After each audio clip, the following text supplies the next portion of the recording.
नमस्कार दोस्तों, स्वागत आपका आपके ही चैनल लास्ट एग्ज़ाम ट्रिक्स पर। हम बात करने वाले हैं इंडियन नेवी ट्रेडमैन परीक्षा की। तो आज एग्ज़ाम चल रहे हैं, आप सभी को पता है। तो फर्स्ट और सेकंड शिफ्ट में संविधान से बहुत ज़्यादा क्वेश्चन पूछे गए हैं भाई।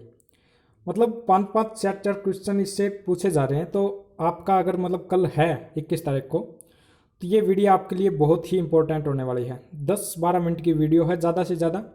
और कल जो शिफ्ट हैं सभी शिफ्ट में कुल मिला के इसमें से 8 से 10 क्वेश्चन आने वाले हैं। तो देखिए, इससे बाहर जाने की कोई भी चांस नहीं है भाई। तो देखिए, शुरू करते हैं।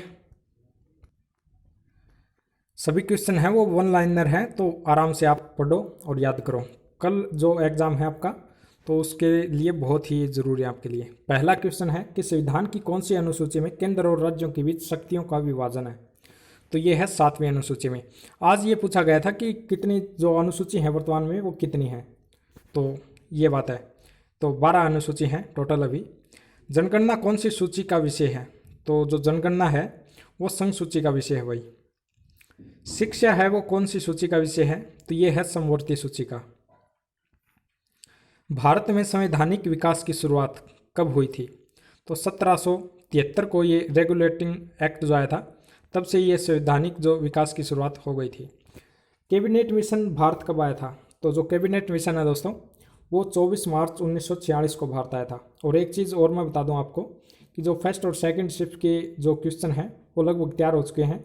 इसके जस्ट 1 घंटे बाद आपको वो मिल जाएंगे दोनों इकट्ठे। तो चैनल है वो सब्सक्राइब जरूर कर लें भाई। अगला हमारा कि संविधान सभा में कुल कितने सदस्य निर्धारित किए गए। तो इसमें 389 सदस्य निर्धारित किए गए थे। और ब्रिटिश प्रांतों से इसमें 292 सदस्य थे। देशी रियासतों से इसमें 93 सदस्य थे। और 4 जो थे वो चीफ कमिश्नरी जो क्षेत्र थे उनसे थे। अगला हमारा कि संविधान सभा की प्रथम बैठक कब हुई थी। तो 9 दिसंबर 1946 को दिल्ली में ये पहली बैठक हुई थी। और इसमें जो अस्थायी अध्यक्ष बनाया गया था वो सच्चिदानंद सिन्हा उनको बनाया गया था। और जो स्थायी अध्यक्ष बनाया गया राजेंद्र प्रसाद को, ये बाद में बनाया गया भाई। ये जो दूसरी बैठक हुई थी उसमें शायद 12 दिसंबर को हुई थी ये, तब इनको स्थायी अध्यक्ष बनाया गया था। अगला हमारा प्रारूप समिति के अध्यक्ष कौन थे। तो जो प्रारूप समिति के अध्यक्ष थे वो थे डॉक्टर भीमराव अंबेडकर।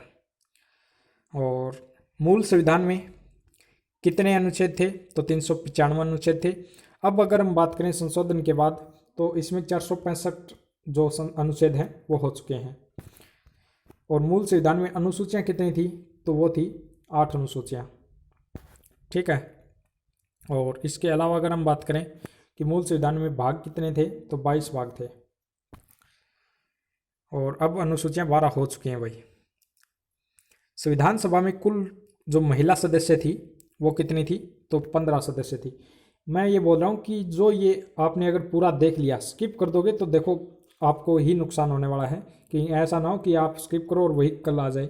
तो देखो, संविधान सभा में कुल 15 महिला सदस्य थी, जिनमें जो संविधान पर 2 हस्ताक्षर किए गए लास्ट में, तो तब 8 महिलाएं थी, उन्होंने ही हस्ताक्षर किए थे। तो ये आप थोड़ा ध्यान रखना। इसमें ज़्यादातर जो महिलाएं थी वो कांग्रेस से थी। मूल अधिकारों का उल्लेख कौन से भाग में है। तो भाग नंबर 3 में मूल अधिकारों का उल्लेख है भाई। नीति निर्देशक तत्वों का उल्लेख कौन से अनुच्छेद में है। तो नीति निर्देशक जो तत्व हैं उनका जो उल्लेख है वो 36 से लेके 51 जो अनुच्छेद है उनमें है। और अगर भाग पूछ लिया जाए तो 4 में है भाई। भारतीय संविधान में संसदीय व्यवस्था प्रणाली कौन से देश से ली गई है। तो भारतीय जो संविधान है इसमें संसदीय व्यवस्था प्रणाली ली गई है, वो ली गई है ब्रिटेन से। ये इससे संबंधित एक क्वेश्चन आज आया भी था, शायद फ्रांस से पूछ रखा था कि क्या लिया गया है। तो अगला है कि मौलिक अधिकार कौन से देश से लिए गए हैं। तो मौलिक अधिकार जो लिए गए हैं वो अमेरिका से लिए गए हैं भाई। नेक्स्ट अपना, अगर ये पूछ लिया जाए कि मूल कर्तव्य लिए गए हैं वो कहाँ से लिए गए हैं, तो वो रूस से लिए गए हैं। ये आप थोड़ा ध्यान रखना। संविधान संशोधन प्रक्रिया कौन से देश से ली गई है। तो संविधान संशोधन प्रक्रिया दक्षिण अफ्रीका से ली गई है भाई। दल बदल कानून से संबंधित प्रावधान कौन सी अनुसूची में है। तो दल बदल से जो है वो 10वीं अनुसूची में है। और ये 10वीं अनुसूची जोड़ी गई थी 1985 में। नेक्स्ट अपना समाजवादी तथा धर्मनिरपेक्ष संविधान की प्रस्तावना में सम्मिलित कब किए गए? तो ये 42वें संविधान संशोधन में जोड़े गए थे।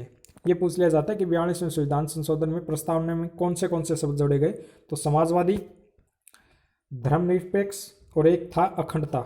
ये 3 शब्द आप याद रखना, ये हर बार पूछा जाता है। ये नागरिकता का उल्लेख कौन से भाग में है? तो नागरिकता का जो उल्लेख है वो 2 नंबर भाग में है भाई। नेक्स्ट अपना स्वतंत्रता का अधिकार कौन से अनुच्छेद में है? तो स्वतंत्रता का जो अधिकार है वो 19 से 22 में है। और अगर ये पूछ लिया जाए कि समता का अधिकार, तो वो है 14 से 18। और आगे है 23 और 24, इसमें है शोषण के विरुद्ध अधिकार। तो ये आप ध्यान रखना। भारतीय संविधान में छुआछूत उन्मूलन से संबंधित अनुच्छेद है। जो अस्पृश्यता का जो अंत किया गया था वो कौन सी में किया गया था? तो वो किया गया था 17 में। और उपाधियों का अंत वो किया गया था 18 में। तो ये आप थोड़ा ध्यान रखना, क्योंकि ये जो कॉमन क्वेश्चन है जो हर परीक्षा में पूछे जाते हैं। भारतीय संविधान में किस अनुच्छेद में भाषण एवं अभिव्यक्ति की स्वतंत्रता है? तो ये है 19 में भाई। 19 में स्वतंत्रता है आपको, आप कहीं पे भी कोई भी भाषण दे सकते हो कुछ, ठीक है। ग्राम पंचायतों का गठन, उन्हें आवश्यक शक्तियां प्रदान करना, ये कौन से अनुच्छेद में है? तो ये है 40 नंबर अनुच्छेद में। राज्य अंतर्राष्ट्रीय शांति एवं सुरक्षा की अभिवृद्धि का प्रयास करेगा, ये है 51 नंबर अनुच्छेद में। संवैधानिक सलाहकार कौन थे? तो जो संविधान के संवैधानिक सलाहकार थे वो थे BN राव। नेक्स्ट अपना भारतीय संविधान में वर्तमान में कितने मूल कर्तव्यों का उल्लेख है? तो ये है दोस्तों 11। और जो पहले इसमें 10 थे और फिर 2002 में ये जो प्राथमिक शिक्षा अनिवार्य की गई ये जोड़ा गया 11वां, ये 2002 में जोड़ा गया भाई। नेक्स्ट अपना कि नए राज्य की गठन की शक्ति किसमें निहित है? अगर नए राज्य का गठन करना हो, कोई राज्य छोटा बड़ा करना हो, तो वो संसद में ये शक्ति निहित है। सबसे ज़्यादा लोकसभा सीटें कौन से राज्य की है? तो ये आप सभी को पता है कि ये है यूपी की, 80 सीटें लोकसभा की यहाँ पे है। तो ये आप थोड़ा ध्यान रखना।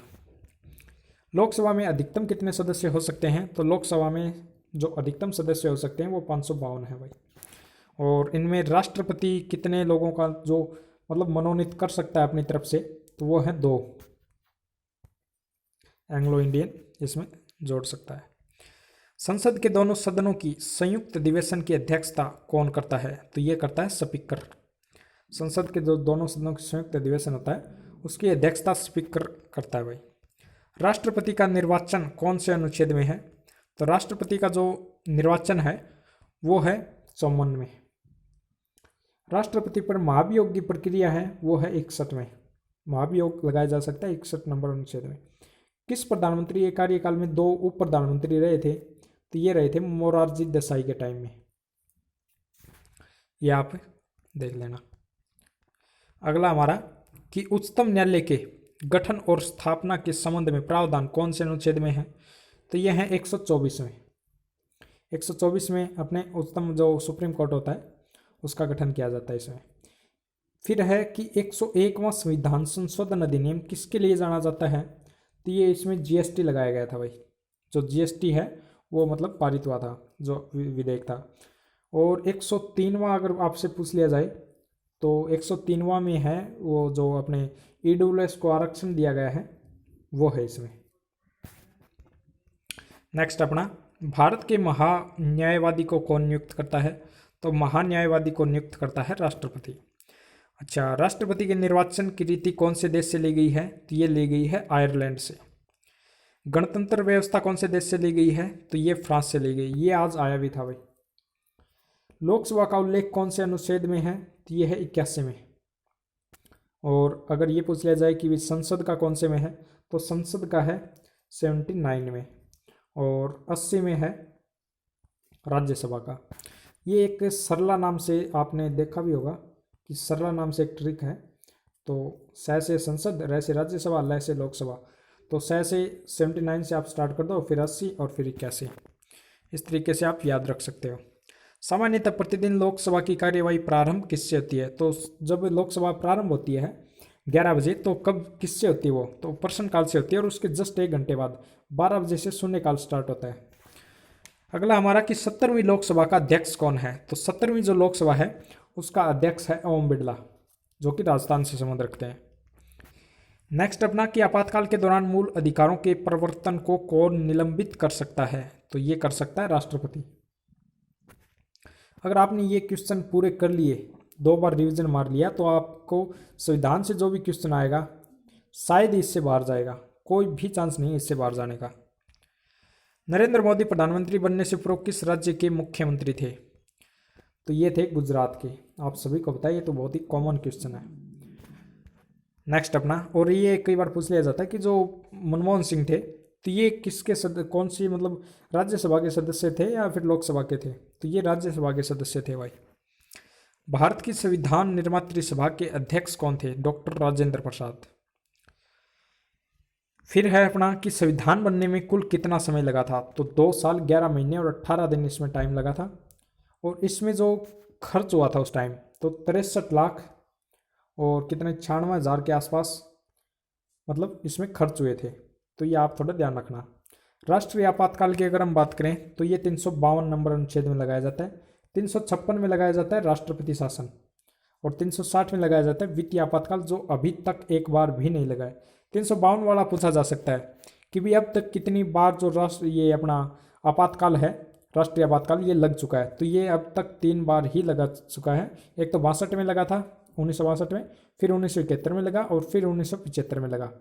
तो ये दोस्तों अपने 50 क्वेश्चन थे, तो आपने ये अगर पूरे देखे हैं तो शायद ही कल जो आपका एग्ज़ाम होगा उसमें संविधान से जो भी क्वेश्चन आएगा तो शायद ही इससे बाहर जाएगा। और एक बार अपनी परीक्षा से पहले एक बार फिर से रिवीजन कर लेना ताकि एकदम सही तरीके से आपको याद हो जाए। तो मेरी तरफ से कल वाले बच्चों को बेस्ट ऑफ लक, अच्छे से पढ़ाई करके अच्छे से अपना अटेम्प्ट करके आना, नेगेटिव मार्किंग इसमें है नहीं भाई। तो थैंक यू दोस्तों, वीडियो कैसी लगी ज़रूर बताना।